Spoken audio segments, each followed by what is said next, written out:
పాకిస్తాన్కు మరో ఝలక్. పాకిస్తాన్ గొంతు ఎండేలా భారత్ మరో నిర్ణయం. బగలిహార్ నుంచి నీళ్లు నిలిపివేత. పంజాబ్ ప్రావిన్స్కు ఇక కష్టమే. భారత్ నౌకలపై దాయాది దేశం నిషేధం. వాయుసేనతో ఘర్షణ జరగొచ్చన్న పాకిస్తాన్ మంత్రి. సో ఇప్పటికే సింధు జలాల ఒప్పందాన్ని భారత ప్రభుత్వం రద్దు చేసుకున్నది. మనం సింధు జలాల ఒప్పందాన్ని రద్దు చేస్తే వాళ్ళు సిమ్లా ఒప్పందాన్ని రద్దు చేశారు. ఈ సింధు జలాల మీదనే పాకిస్తాన్ దాదాపుగా 80% వ్యవసాయం అక్కడ ఆ జలాల మీదనే చేస్తున్నారు. వాళ్ళ టోటల్ జీడిపిలో వాళ్ళ తలసరి ఆదాయంలో 20 to 30% ఈ సింధు జలాల ద్వారా అక్కడ జరిగే వ్యవసాయం మీదనే ఈ వాళ్ళ యొక్క ఆర్థికంగా కొంత వాళ్ళు బతకగలుగుతున్నారు, కనీసం బతకగలుగుతున్నారు. ఒకవేళ మన సింధు జలాలు పూర్తి స్థాయిలో ఆపితే దారుణంగా ఉంటుంది పాకిస్తాన్ పరిస్థితి.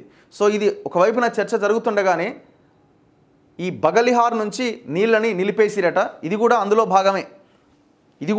భాగమే. పాకిస్తాన్ను అన్ని వైపుల నుంచి దిగ్బంధించడంలో భాగంగా భారత్ మరో నిర్ణయం తీసుకుంది.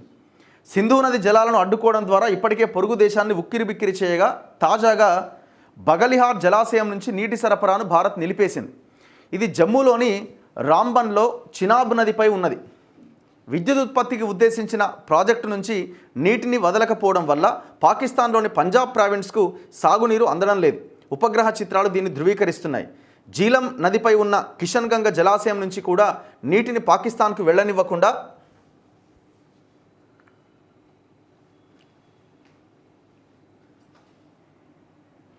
అడ్డుకోవాలని కేంద్ర ప్రభుత్వం యోచిస్తున్నది. ఇరు దేశాల మధ్య ఉద్రిక్తతను పెంచే మరిన్ని పరిణామాలు చోటు చేసుకోబోతున్నాయి. భారత్ తమపైన 36 గంటల్లో దాడి చేయడం ఖాయమంటూ 4 రోజుల క్రితం గగ్గోలు పెట్టిన పాకిస్తాన్ రక్షణ మంత్రి ఖ్వాజా ఆసిఫ్ భారత్ నుంచి ఆ వ్యవధిలో ఎలాంటి ప్రతిదాడి లేకపోవడంతో ఇప్పుడు కొత్త పల్లవి అందుకున్నాడు. భారత వాయుసేనతో ఘర్షణ జరిగే అవకాశాలు చాలా ఎక్కువగా ఉన్నాయని ఒక ఇంటర్వ్యూలో చెప్పారు. తమ గగనతలంలోకి వచ్చేందుకు ప్రయత్నించిన రఫేల్ యుద్ధ విమానాలను అడ్డుకున్నట్లుగా ఆయన చెప్పుకొచ్చారు. కాలం గడిచే కొద్దీ భారత్తో ఘర్షణలు పెరుగుతాయే కానీ తగ్గవని అభిప్రాయపడ్డారు. రష్యాలోని పాక్ దౌత్యవేత్త మహమ్మద్ ఖలీద్ జమాలి మరోసారి అణుబూచీని భారత్కు చూపించి బెదిరించే ప్రయత్నం చేశారు. ఒకవేళ న్యూఢిల్లీ తమపైన దాడి చేస్తే అణ్వాయుధాలు సహా పూర్తి శక్తిని వినియోగిస్తామని రష్యా ఛానల్ ఆర్టీకి ఇచ్చిన ఇంటర్వ్యూలో తెలిపారు. ఇటీవల లీక్ అయినట్టుగా చెబుతున్న పత్రాల ప్రకారం కొన్ని చోట్ల ఖచ్చితంగా భారత్ దాడులు చేయబోతున్నట్టుగా తెలిసింది. యుద్ధం వస్తే మా సంప్రదాయ అనుబలంతో పూర్తి స్థాయిలో స్పందిస్తామని చెప్పారు. భారతదేశ నౌకల్ని రానివ్వం. ఇక పాకిస్తాన్కి సంబంధించిన ఎవరి అయినా అకౌంట్స్ కానీ ఈ ట్విట్టర్లు లేకపోతే యూట్యూబ్లు ఇవన్నీ ఉన్నాయో మన దేశంలో వాటిని టోటల్ బ్యాన్ చేసి పడేసారు. ప్రధాని మోదీతో నిన్న ఎయిర్ చీఫ్ మార్షల్ భేటీ అయిందట. ఏదో జరగబోతున్నది, మొత్తానికి యుద్ధం దిశగానే అడుగులు పడుతున్నాయి. అది ఎప్పుడు జరుగుతుంది, రేపా ఎల్లుండా అనేది మనం ఎవరని చెప్పలేము. కానీ అన్ని రకాలుగా రెడీ అవుతున్నట్టుగా అయితే వాస్తవ పరిస్థితి కనబడుతున్నది. ఏ క్షణంలో అయినా ఈ యుద్ధం జరగడానికి భారత్ పాకిస్తాన్పై అటాక్ చేయడానికి రెడీ అవుతున్నది. అనవసరంగా గెలుక్కున్నారు. ఒక రకంగా చెప్పాలంటే తిండికి లేక ఏ సిచ్యువేషన్లో కూడా పాకిస్తాన్ భారత్ని ఎదుర్కోలేదు అని తెలిసి కూడా స్టార్ట్ చేశారు. ఇప్పుడు తగిన మూల్యం చెల్లించుకోక తప్పని పరిస్థితి ఏర్పడుతున్నది.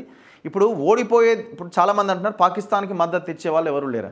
ఓడిపోయే దేశానికి ఎవడిచ్చేది మద్దతు? వాళ్ళకున్న ఒకే ఒక్క ఆశ అంటే చైనా ఇవ్వచ్చేమో. చైనా వాడి సమస్యల్లో వాడున్నాడు. ఒకవైపున అమెరికా వేసే ఈ ట్యాక్సెస్ ఏవైతే ఉన్నాయో 240% ట్యాక్స్, ఇట్లాంటి ట్యాక్స్ ఆ గొడవలో వాడు మునిగిపోయినాడు. అండ్ దట్టు అందులో అవసరమైతే భారతదేశంతో ఉండడానికి ప్రయత్నం చేశాడు, లేకపోతే తటస్థంగా అంటే సైలెంట్గానే ఉంటాడు తప్ప పాకిస్తాన్కి సహకరిస్తాడా? ఇప్పుడు మనకు సహకరించే దేశాలు చాలా ఉన్నాయి. మనకు సహకరించే దేశాలు ముఖ్యంగా అన్ని ఉగ్రవాద ప్రభావిత దేశాలే. అమెరికా ఉగ్రవాదానికి ప్రభావితమైన దేశమే. ఒసామా బిన్ లాడెన్ లాంటి వాడు పాకిస్తాన్లో ఉండన్న విషయం అమెరికాకు తెలుసు. అక్కడే వాడిని మట్టుబెట్టిరు.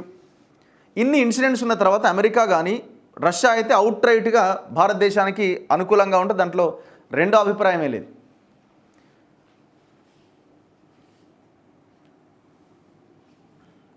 చలో, ఆంధ్రజ్యోతిలో దీని గురించి రాసినారు బాగా. ఇగో వీళ్ళు బ్యానర్ ఐటమ్ రాశారు.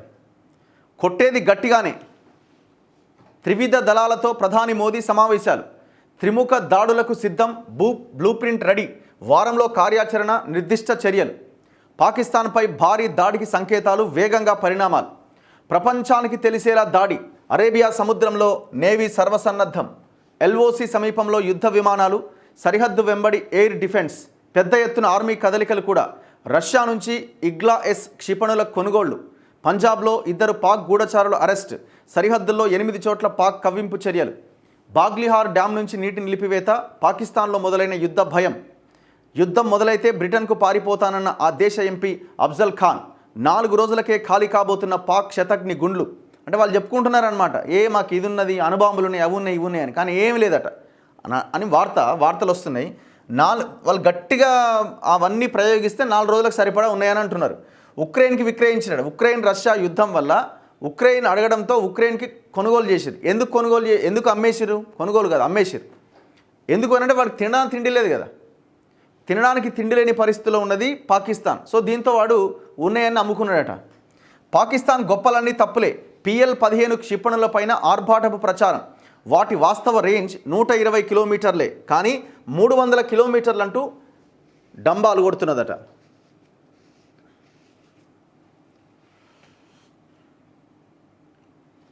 పహల్గాం ఉగ్రదాడి పాకిస్తాన్ చైనాల ఉమ్మడి కుట్ర. Pak retired army major Adil Raza సంచలన ఆరోపణ. వాళ్ళ స్టేట్మెంట్స్ ఎట్లున్నాయంటే ఇక నోటికి వచ్చింది వాగుతున్నారు. ఎవరికి ఇష్టం వచ్చింది.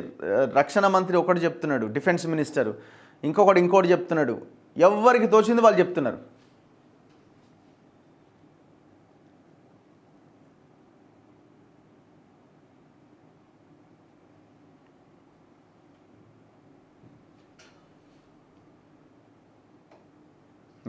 అండ్ దాంతోపాటు మొన్న రాజ్నాథ్ సింగ్ మాట్లాడుతున్నారు, భారత్ పైన దాడులకు ప్రయత్నించే వారికి తగిన రీతిలో సమాధానం చెబుతాం. సరిహద్దులో రక్షణతో పాటు సైనికులను, భారత పౌరులను కాపాడడం రక్షణ మంత్రిగా నా బాధ్యత. ప్రధాని మోదీ పనితీరు, ఆయనకున్న పట్టుదల గురించి అందరికీ తెలుసు. ఆయన నాయకత్వంలో ప్రజలు కోరుకున్నది ఖచ్చితంగా జరిగి తీరుతుందని నేను హామీ ఇస్తున్నా. ఢిల్లీలో ఆదివారం జరిగిన సంస్కృతి జాగరణ మహోత్సవాల్లో ఈ వ్యాఖ్యలు చేశారు. సో వీళ్ళ స్టేట్మెంట్స్ చూస్తుంటే సంథింగ్ జరగబోతున్నది అని మనకు అర్థమవుతున్నది. జరుగుతుందా, నిజమేనా అంటే ఎవరు చెప్పగలుగుతారు? జరిగినప్పుడు స్టార్ట్ అయిందని మనం చెప్పగలుగుతాం, అంతవరకు. భారత్ ఏదో చేయబోతుంది అనడానికి వేగంగా జరుగుతున్న పరిణామాలు సంకేతాలు ఇస్తున్నాయి. గత నెల 29వ తేదీన ప్రధాని మోదీ RSS చీఫ్ మోహన్ భాగవత్తో భేటీ అయ్యారు. ఇప్పటికే 2 సార్లు భద్రతా వ్యవహారాల కేబినెట్ భేటీ జరగ్గా ఈ వారం మరోమారు సమావేశం కాబోతున్నట్టుగా తెలుస్తోంది. విదేశాంగ మంత్రి జైశంకర్తో పాటు మన దేశ రాయబారులు ఇప్పటికే అతి ముఖ్యమైన మిత్రపక్ష దేశాలకు పరిస్థితిని వివరించారు. దాదాపు అన్ని దేశాలు పెద్ద ఎత్తున మద్దతు ప్రకటించాయని విదేశాంగ శాఖ ప్రతినిధి జైస్వాల్ ప్రకటించారు. మరోవైపు ఇప్పటికే పాకిస్తాన్ తన మిత్ర దేశాలతో సంప్రదింపులు జరుపుతోంది. ముఖ్యంగా ఆర్గనైజేషన్ ఆఫ్ ఇస్లామిక్ కోఆపరేషన్తో భారత్పై ఒత్తిడి తీసుకొచ్చే ప్రయత్నం చేస్తోంది.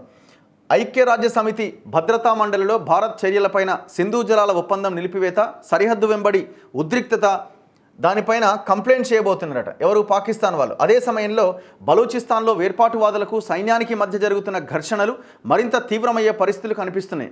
అదొక గొడవ ఉన్నది పాకిస్తాన్కి. అక్కడ బలూచిస్తాన్ని డివైడ్ చేయాలని వాళ్ళ స్వాతంత్రం కోసం వాళ్ళు కొట్లాడుతున్నారు. ఎవరి మీద? పాకిస్తాన్ గవర్నమెంట్ మీద. వాళ్ళు అక్కడ దాడులు చేస్తున్నారు. అది పాకిస్తాన్కి తలనొప్పిగా మారింది. ఇంకొక వైపున ఆఫ్ఘనిస్తాన్ తాలిబన్లు ఈ దేశంలో మొత్తం ఉగ్రవాదాన్ని పెంచి పోషించడానికి వాళ్ళు కూడా మాట్లాడుతున్నారు. సో ఎటువైపు చూసినా పాకిస్తాన్ ఒంటరి అయినట్టుగా చాలా క్లియర్గా కనబడుతున్నది. వాళ్ళ సహకారం కూడా లేదు. బలూచిస్తాన్లో వేర్పాటువాదులకు సైన్యానికి మధ్య జరుగుతున్న ఘర్షణలు మరింత తీవ్రమయ్యే పరిస్థితులు కనిపిస్తున్నాయి. తుర్కియో, సౌదీ అరేబియా, మలేషియా, ఇతర ఇస్లామిక్ దేశాలతో పాకిస్తాన్ చర్చలు జరుపుతున్నా భారతదేశానికి వ్యతిరేకంగా మద్దతును కూడగట్టుకోవడంలో సఫలం కావడం లేదని తెలుస్తోంది. భారత్తో ఘర్షణల నేపథ్యంలో నిర్వహించే అఖిల పక్షానికి హాజరయ్యేది లేదని పాకిస్తాన్లో ఇమ్రాన్ ఖాన్ నేతృత్వంలోని ప్రతిపక్ష పార్టీ PTI స్పష్టం చేసింది. ఈ పరిణామాల నేపథ్యంలో మోదీ సర్కార్ తన యాక్షన్ ప్లాన్ అమలు చేస్తే పాకిస్తాన్కు చావు దెబ్బ తప్పదనే అభిప్రాయాలు వ్యక్తమవుతున్నాయి. ఇక్కడ చూడండి, యుద్ధం వస్తే 4 రోజులకే పాక్ శతఘ్ని గుండ్లు ఖాళీ. భారత్తో యుద్ధం వస్తే పాకిస్తాన్ వద్ద ఉన్న శతఘ్ని గుండ్ల నిల్వలు 4 రోజులకే ఖాళీ అయిపోతాయని, ఆ దేశం ఇబ్బందుల్లో పడుతుందని సమాచారం. రష్యాతో యుద్ధం సందర్భంగా ఉక్రెయిన్కు పాకిస్తాన్ భారీగా ఈ గుండ్లు విక్రయించడంతో నిల్వలు తగ్గిపోయినాయి. నిజానికి ఏ దేశమైనా భూతల దాడులకు దిగాలన్నా, శత్రువు దాడులను ఎదుర్కోవాలన్నా ఈ శతఘ్నులు M109 హ్యాబిట్జర్లకు 155 mm శతఘ్ని గుండ్లు ఇవి చాలా అవసరం. వీటిలో పాకిస్తాన్ చాలా వరకు 155 ఎంఎంలను ఉక్రెయిన్కు విక్రయించింది. పహల్గాం దాడి తర్వాత భారత్ పాకిస్తాన్ మధ్య ఉద్రిక్తతలు పెరగడంతో ఈ నెల 2వ తేదీన జరిగిన పాకిస్తాన్ కోర్ కమాండర్ల సమావేశంలో 155 ఎంఎం శతఘ్ని గుండ్ల విషయంలో ఆందోళన వ్యక్తమైనట్టు సమాచారం. 96 గంటల్లోనే మన వద్ద ఉన్న ఈ శతఘ్ని గుండ్ల నిల్వలు ఖాళీ అయిపోతాయి. ఇప్పటికిప్పుడు వాటిని తయారు చేయడం కూడా సులభం కాదు అని అధికారులు అభిప్రాయపడ్డారట. ఇప్పటికిప్పుడు భారత్ దాడి చేస్తే పాకిస్తాన్కి ఇబ్బందులు తప్పవని రక్షణ నిపుణులు చెబుతున్నారు. సో ఇట్లా వీళ్ళు పెద్ద ఎత్తున రాశారు. పాక్ గొప్పలన్నీ తప్పులేట. PL-15 క్షిపణులపైన దాయాది దేశం ఆర్భాటపు ప్రచారం.